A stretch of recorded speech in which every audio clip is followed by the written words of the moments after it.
అసలు మన గోదావరికని సమ్మక్క సారలమ్మ జాతర ఎప్పుడు స్టార్ట్ అయింది? 1992 నుంచి నిర్విరామంగా ఈ జాతర నడుస్తుంది. సింగరేణి యాజమాన్యం ముఖ్యంగా ఆబ్సెంటిజం కోసం ఈ జాతర పెట్టింది.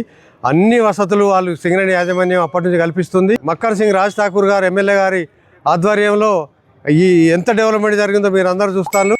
గత 32 సంవత్సరాలు అంగరంగ వైభవంగా జరుగుతున్న మన గోదావరికని జాతర ఈ సంవత్సరం మరింత ఘనంగా జరగనుంది. ఇంతవరకు మీరు ఎప్పుడు చూడని విధంగా డెవలప్మెంట్, భక్తులకు ఎలాంటి ఇబ్బందులు కలగకుండా ప్రత్యేక ఏర్పాట్లు, అందరినీ ఆకట్టుకునేలా చేసిన అందమైన పెయింటింగ్స్. ఈ సంవత్సరం జాతర ముఖ్య తేదీలు: 28వ తారీఖు జనగామ నుండి ఈ కంకవనాన్ని తీసుకెళ్లి జాతరను ప్రారంభిస్తారు. అదే రోజు సాయంత్రం సింగరేణి బి గెస్ట్ హౌస్ లో ఉన్న సారాలమ్మని గద్దెలపైకి తీసుకొస్తారు. 29వ తారీఖు సాయంత్రం మన జనగామ నుండి సమ్మక్కని గద్దెలపైకి తీసుకొస్తారు. 31వ తారీఖు భక్తులందరూ తమ మొక్కుబడులు చెల్లించుకున్న పవిత్రమైన రోజు. 31వ తారీఖు అమ్మవార్లు తిరిగి వనప్రవేశం చేరుకుంటారు. ఇంత అద్భుతంగా జరిగే ఈ జాతరలో భక్తులందరూ అధిక సంఖ్యలో పాల్గొని అమ్మవార్ల దివ్య ఆశీర్వాదాన్ని పొందాలని మనస్ఫూర్తిగా కోరుకుంటున్నారు. ఎప్పుడు సమాజ సేవలో ముందుండే లయన్స్ క్లబ్ గోదావరికని స్ఫూర్తి మరియు వాసంతి ఆధ్వర్యంలో 3 రోజుల పాటు భక్తులందరికీ ఫ్రీగా మినరల్ వాటర్ డొనేట్ చేయడం జరుగుతుంది.